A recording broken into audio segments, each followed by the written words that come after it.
Hello everyone. तो आज है 17 दिसंबर और इस सेशन में द हिंदू एडिटोरियल का वोकेबलरी कवर करते हैं। यानी कि द हिंदू एडिटोरियल के जो भी इम्पोर्टेंट वोकेब्स हैं उसे कवर कराया जाता है। तो सेशन अंत तक जरूर देखिएगा। चलिए सेशन स्टार्ट करते हैं। उससे पहले वीडियो लाइक कर दीजिए और अभी तक चैनल सब्सक्राइब नहीं किए हैं तो जल्दी से चैनल सब्सक्राइब कर लीजिए। यह हमारा सोशल मीडिया है, इसका लिंक आपको डिस्क्रिप्शन बॉक्स में मिल जाएगा। तो अगर आपको सेशन का पीडीएफ चाहिए और पीडीएफ के थ्रू रिवाइज करना चाहते हैं तो ज़रूर ज्वाइन कर लीजिएगा। तो जाके जल्दी से पहले ज्वाइन कर लीजिए, फिर आगे कंटिन्यू करते हैं। तो आइए देखते हैं आज का इम्पोर्टेंट वर्ड। फर्स्ट वर्ड है हेरिटेज। हेरिटेज की बात करें तो ये एक नाउन है। हेरिटेज क्या है? एक नाउन है जिसका मीनिंग होता है the history, tradition, building and object that a country और society has had for many years and that are considered an important part of its character. तो देखिए, सबसे पहले हम बात कर लेते हैं वर्ड का। तो हम लोग वर्ड देखते हैं और फिर उसका पार्ट्स ऑफ स्पीच, ये कौन सा पार्ट्स ऑफ स्पीच है, फिर इसका इंग्लिश मीनिंग, इसका इंग्लिश मीनिंग क्या होता है, फिर हिंदी मीनिंग, और फिर जो भी इंपॉर्टेंट सिनोनिम्स होते हैं वो देख लेते हैं जो जिसका मतलब सेम मीनिंग होता है, और फिर इसका से रिलेटेड कोई भी इंपॉर्टेंट पिक्चर जो मतलब वर्ड को एक्सप्लेन करे पिक्चर के थ्रू, तो वो पिक्चर यहाँ पे रिलेवेंट पिक्चर को इंसर्ट किया जाता है। तो सबसे पहले वर्ड क्या है? हेरिटेज है। तो हेरिटेज का सीधा सा मीनिंग वो होता है कि जैसे मान लीजिए कि धरोहर, इसका हिंदी मीनिंग क्या होता है? धरोहर होता है। यानी कि जो पूर्वज द्वारा मिला गया, ठीक है, जो जैसे पूर्वजों ने कुछ बड़ा करके गया, जैसे आपके दादा जो थे वो क्या किए, कुछ बहुत ऐसा काम करके गए जिससे की वजह से आपके पापा जी के पास वो बहुत सारा धन संपत्ति था और वही चीज़ आपके पास भी है। तो हेरिटेज मतलब वो होता है जो आपको पूर्वजों के द्वारा मिला गया है, ठीक है। जैसे आप देखते होंगे जो बहुत बड़ा बड़ा बड़ा बिल्डिंग होता है उस पर हेरिटेज लिखा होता है। तो हेरिटेज का मतलब क्या हो गया? धरोहर हो गया, ठीक है। इसका हिंदी मीनिंग होता है धरोहर। और सिनोनिम्स की बात करें तो लेजेसी, बीक्वेस्ट या फिर बर्थ राइट हो जाता है, ठीक है। ये सब क्या हो जाएंगे? इसके सिनोनिम्स हो जाएंगे। तो इंग्लिश मीनिंग क्या कर रहा था? The history, tradition, building and object. तो मतलब कोई भी जो ऐतिहासिक चीज़ है या फिर कोई परंपरा है, परंपरा जो हम मतलब चलता है अलग अलग धर्म में, अलग अलग ट्रेडिशंस है, तो वो सब क्या है? पूर्वजों द्वारा चलते आ रहा है और अभी तक कंटिन्यू हो रहा है, ठीक है।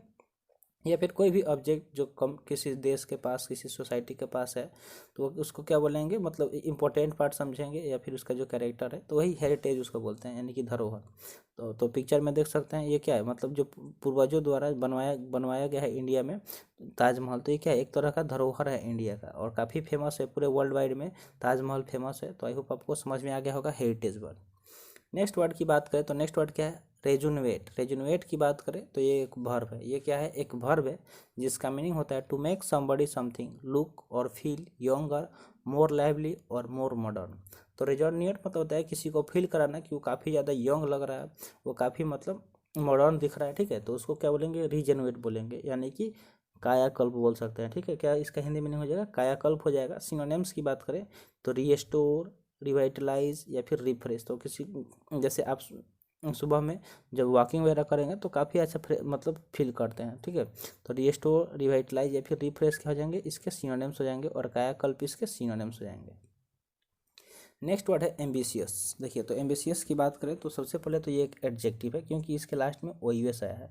तो किसी भी वर्ड के लास्ट में आपको ओ यू एस देखने को मिले तो आप उसको कौन सा पार्ट्स ऑफ स्पीच कंसीडर करेंगे? एडजेक्टिव, ठीक है। एडजेक्टिव कंसीडर करेंगे क्योंकि जो ओ यू एस होता है वो एक एडजेक्टिव सफिक्स होता है।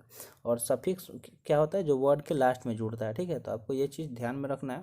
इसके मीनिंग की बात करें तो मीनिंग होता है needing a lot of effort, money और टाइम टू सक्सीड। यानी कि सक्सेस होने के लिए बहुत ज़्यादा आवश्यकता होता है एफर्ट का, पैसा का या फिर टाइम का। जैसे आप तैयारी कर रहे हैं तो किसी भी चीज़ का प्रिपरेशन कर रहे हैं तो इसके लिए पैसा का भी ज़रूरत होता है, आपका एफर्ट भी लगाना ज़रूरी है। बस पैसा ऐसा नहीं है कि आपके मम्मी पापा पैसे दे रहे हैं और आप एफर्ट ना लगाएं तो कोई फ़ायदा नहीं है। आपको तैयारी करना पड़ेगा, तब जाके आपको लाइफ में सफलता मिलेगी। और टाइम का भी ज़रूरत पड़ेगा क्योंकि आप एक दिन में सारे सिलेबस नहीं पढ़ सकते हैं, तो उसके लिए थोड़ा सा टाइम भी लगेगा।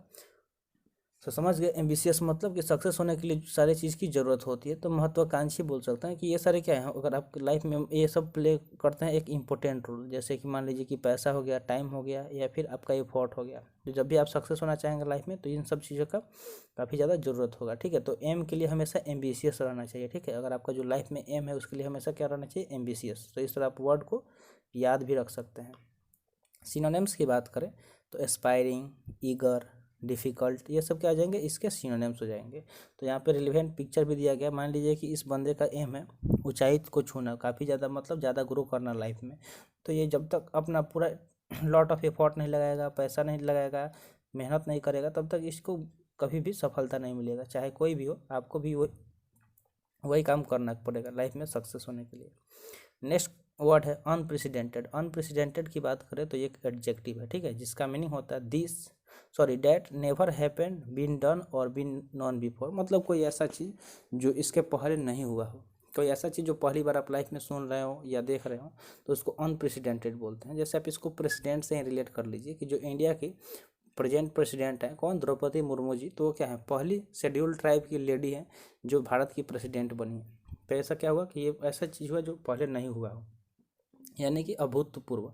सिनोनिम्स की बात करें तो सिनोनिम्स क्या हो जाएगा, न्यू हो जाएगा, यूनिक हो जाएगा या फिर नोवेल हो जाएगा, ठीक है।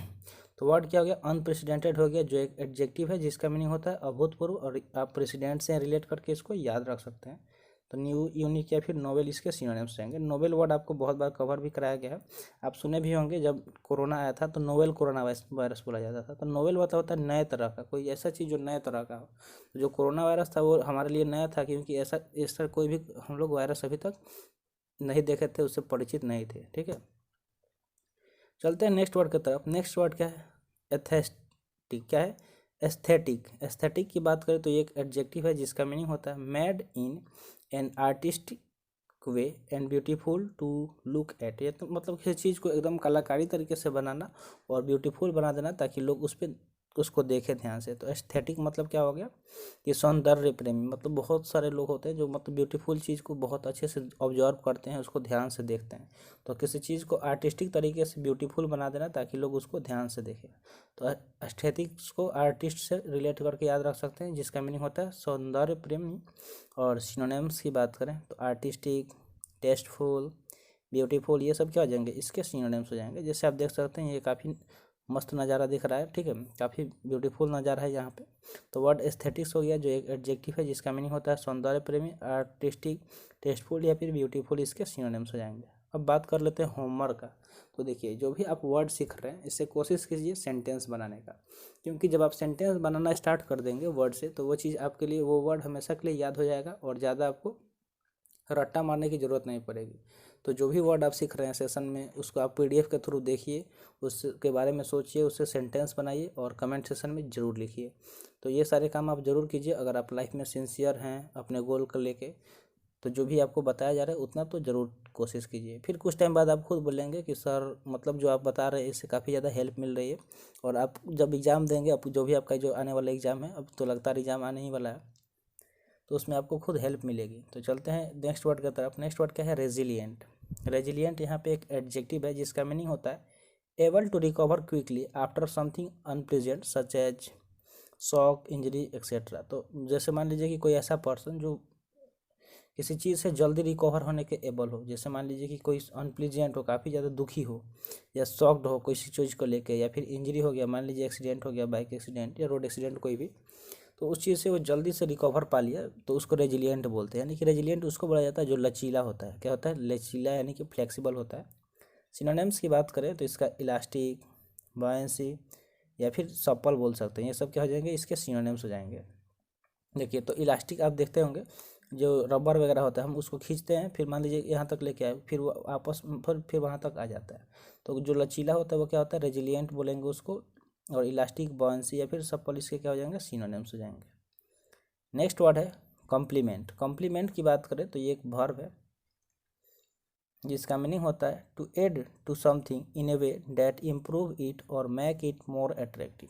मतलब किसी चीज़ में कोई एक्स्ट्रा ऐड कर देना ताकि वो और ज़्यादा इम्प्रूव लगे या फिर वो अट्रैक्टिव लगे, तो उसको कॉम्प्लीमेंट बोलते हैं, यानी कि पूरक। इसका हिंदी मीनिंग क्या हो जाएगा, पूरक हो जाएगा। सिनोनिम्स की बात करें तो सप्लीमेंट, एडिशन या फिर इन्हेंस।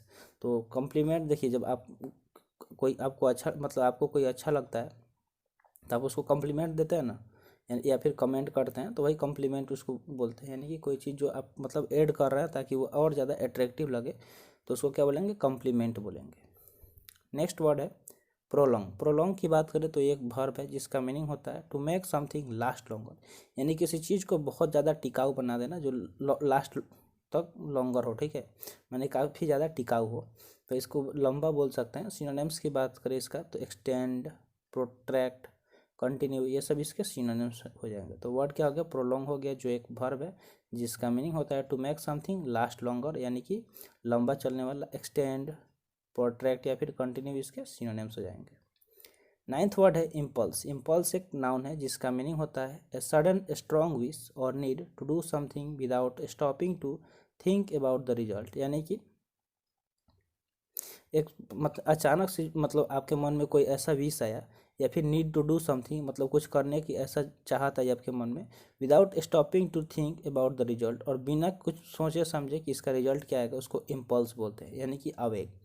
सिनोनिम्स की बात करें तो अर्ग, मोटिवेशन या फिर इम्पेटस, ये सब इसके सिनोनिम्स हो जाएंगे। तो इम्पल्स मतलब क्या होता है, आवेग होता है। ये एक फिजिक्स का टर्म भी है, जब आप फिजिक्स पढ़े होंगे। तो ये इसका सिंपली मीनिंग बात करें तो मतलब कोई किसी चीज़ से आप तुरंत मोटिवेट हो गए और बिना सोचे समझे कोई चीज़ स्टार्ट कर दी। जैसे आप मान लीजिए कि किसी बड़े मोटिवेशनल स्पीकर का वीडियो देखे और तुरंत से आप स्टार्टअप शुरू कर दिए बिना सोचे कि इसके बारे में क्या हो सकता है, इसका रिजल्ट क्या होगा, अगर लॉस हो गया तो हम कहाँ तक जाएंगे, तो उसको क्या बोलते हैं, इम्पल्स बोलते हैं, यानी कि आवेग में लेके कोई भी डिसीजन लेना। नेक्स्ट वर्ड है कॉन्क्रीट। कॉन्क्रीट एक एडजेक्टिव है जिसका मीनिंग होता है based on fact not on ideas और गेसेस, मतलब कोई ऐसा चीज़ जो फैक्ट पे बेस हो, जिसके पीछे लॉजिक हो कोई, ना कि मतलब ऐसे ही किसी का सोच या किसी गेस करके बता देना किसी चीज़ को, तो उसको कॉन्क्रीट बोलते हैं। तो कॉन्क्रीट मतलब होता है वास्तविक, यानी कि ठोस, कोई चीज़ जो मतलब ठोस गवाह हो, तब उस चीज़ को मतलब कंसीडर करना। सिनोनिम्स की बात करें तो रियल, स्पेसिफिक या फिर सॉलिड हो जाएगा। तो वर्ड क्या हो गया, कॉन्क्रीट हो गया। कॉन्क्रीट एक एडजेक्टिव हो गया जिसका मीनिंग क्या होता है, based on fact on not on ideas और गेसेस, यानी कि जो फैक्ट पे बेस हो, यानी कि रियल हो। तो रियल, स्पेसिफिक या सॉलिड इसके क्या हो जाएंगे, सिनोनिम्स हो जाएंगे। तो आज के लिए इतना ही, आज का सेशन यहीं पे समाप्त हुआ। सेशन कैसा लगा कमेंट सेशन में ज़रूर बताइएगा। तो मिलते हैं फिर अगले लेक्चर में। Thanks for watching. जय हिंद।